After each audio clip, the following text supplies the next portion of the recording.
So, I know this. My hair looks crappy. But we're in quarantine, so until I'm able to get a haircut, we're stuck with this crap.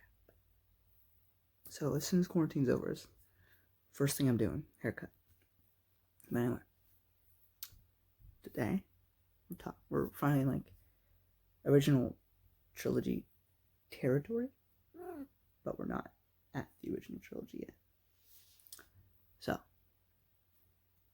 who was disappointed with the Solo movie made by Disney? I was.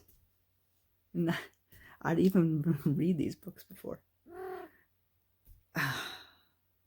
It's okay.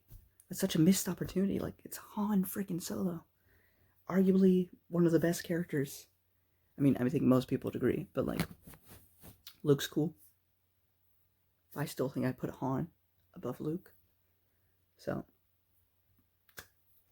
but we have Paradise Snare. It is a trilogy written by A.C. Crispin. She's a female author. I don't really know what else she's written, but she wrote a trilogy about Han Solo. Now, there's a different Han Solo trilogy they'll be talking about. That's from the 1970s, but that's not what we're talking about today. We're talking about the Han Solo Trilogy by A.C. Crispin. So, this book doesn't give a definitive age to where he's at right now, just in case somebody else wrote a story about, him, in an earlier time, and the author I'd assume wanted to make sure that there's enough room to where you could go, oh, well, since it's not specific, this could fit, just in case anybody did something. Because the one thing that was amazing about the Legends continuity is, yes, there were plot holes. There were some. But remember, this is over 30 years of canon material, or what was the canon. Whereas Disney's had the license since, 2014? And their comics and books are already contradicting one another. It's only been a couple years. Alright?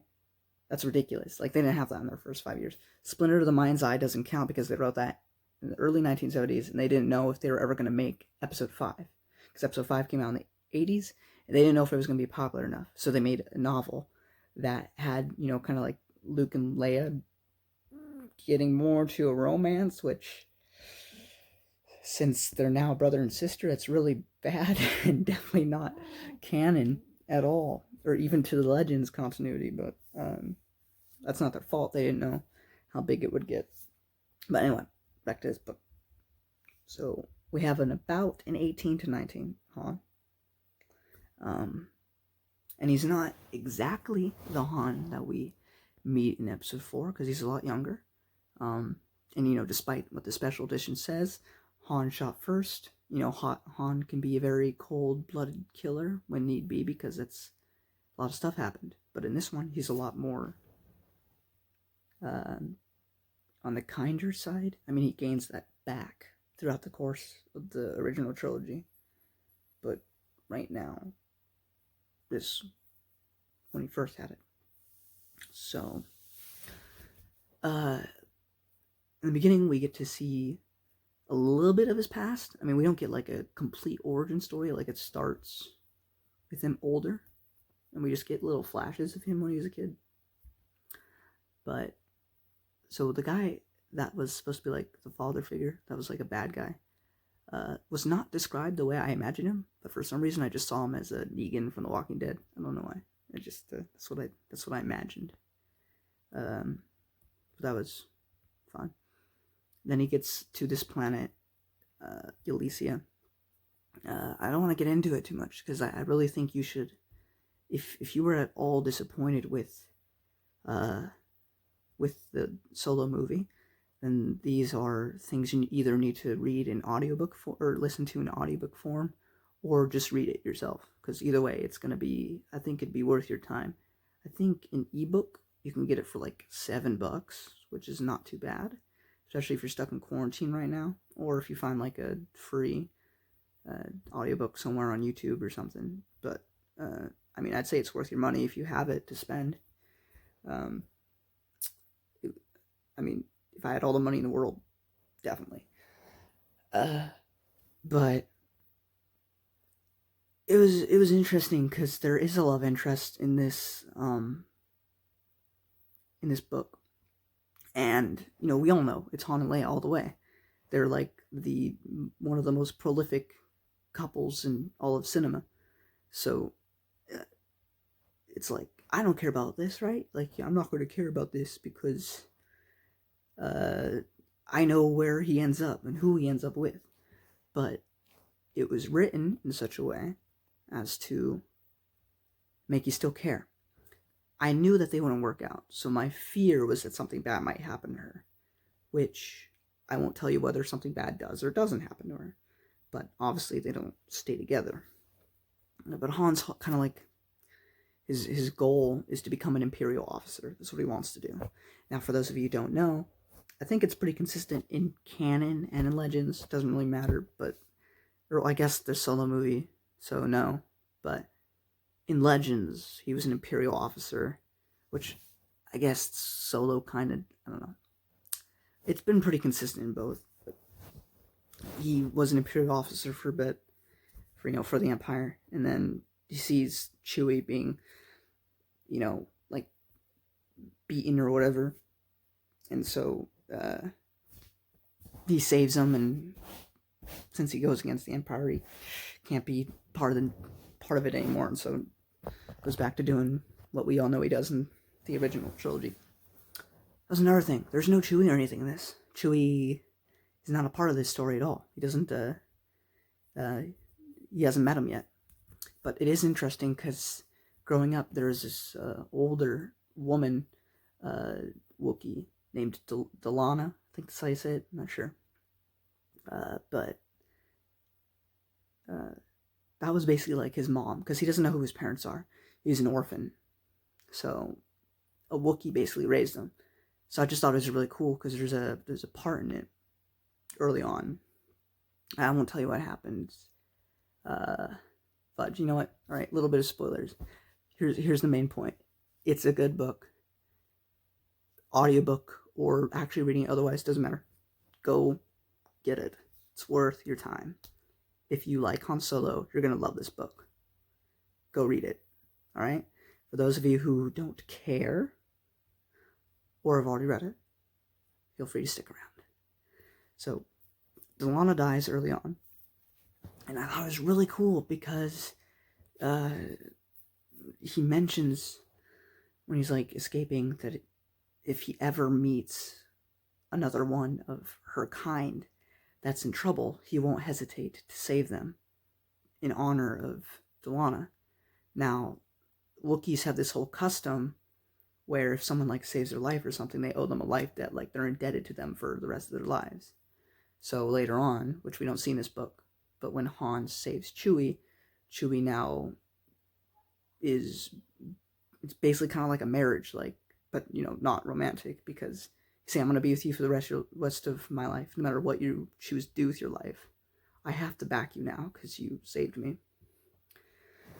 So I just thought that was really cool. Bria was also really amazing.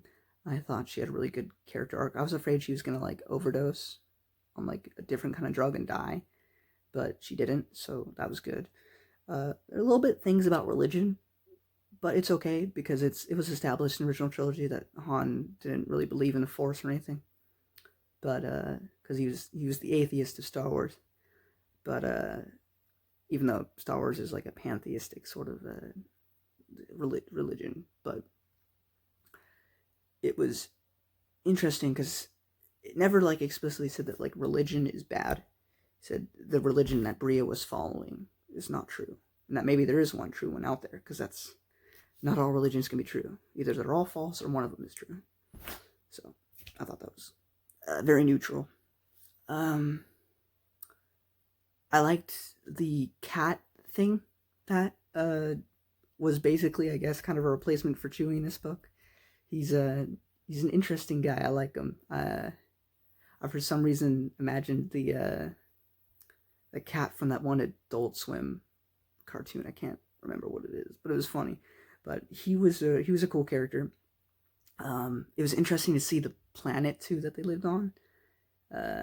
well, see, to imagine it or whatever. But I enjoyed him. I enjoyed all the characters, because obviously, when dangerous stuff is happening, we know that Han's gonna be fine because we know the original trilogy. But, we have so many new characters that they don't have plot armor, so we don't know if they're gonna be safe. So, because I was like, genuinely scared for Bria, because obviously he's gonna get married to Leia. Who's this person? Will she make it? I don't know. Luckily she does, though. But, well, we don't know what happens to her. Her fate is kind of left undecided, but I'm assuming she's fine. Hopefully she got over her addiction and didn't fall back into that. So, I liked Han still being Han, but not him yet. Like, it was a better, but also more naive Han. I don't know how to describe it. It was, I don't know, it was really well written. Well written book. I always liked Han. I like Harrison Ford, but I think this book makes me like Han even more than I did before. So that's really good. It was overall a really good time, and I love that I'm going to be stuck in Han Solo for a while because we have the Hutt's Gambit, which is also written by A.C. Crispin. Then we take a break from Han, and we get the Lando Calrissian trilogy, which was also written, I think, like the 1970s, 1980s. It's an older one, but it's a trilogy all about Lando, the only black man in the galaxy. No, there's more, but, because in the movie, all we really see is him as a black guy. But the books actually show, like, a lot more dark-skinned people, but it was just a joke for a while. You gotta remember, it was also written, episode 5 came out in, like, the 80s, so black people were, like, starting to get more into film.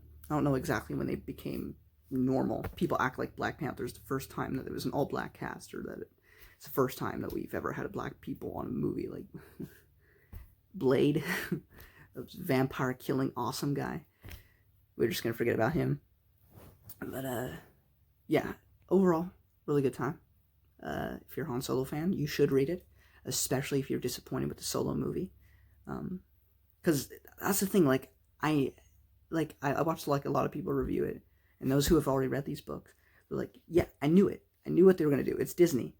What are they going to do? They're like, what do we know about from the movies? So we're just going to shove all of that into one movie. We're going to have them meet Chewie in the same movie. We're going to have them meet Lando in the same movie. We're going to have them get the Millennium Falcon all in one story. But the beauty of these books is that you can have Han's too big a character to just have all of his biggest events happen in one story. It's stupid. But, yeah. So, overall, really good time. Suggest you go watch it. This is probably going to be my longest one yet. Longest review. I had a lot to talk about. It's good. Really enjoyed it. Can't wait to see the next one. A.C. Crispin is an amazing author. Thoroughly enjoyed it. It's still massively better than the canon that we currently have. So, in fact, if they would have just followed these books to, like, a T, you could have had an amazing trilogy of Han Solo, like, movies. But instead we got the okay, easily forgettable Solo movie. So, yeah. So disappointing. Such a waste of potential for one of the best characters in cinema. Better than Indiana Jones. Yes, I said it. Take that. Yeah. I'm gonna get dislikes. That's fine. Anyway, hope you enjoyed. Legends still matters. Legends is still has a place in the world. Legends will not be forgotten, and Legends is my canon. Anyway, catch you guys next time. May the Force be with you.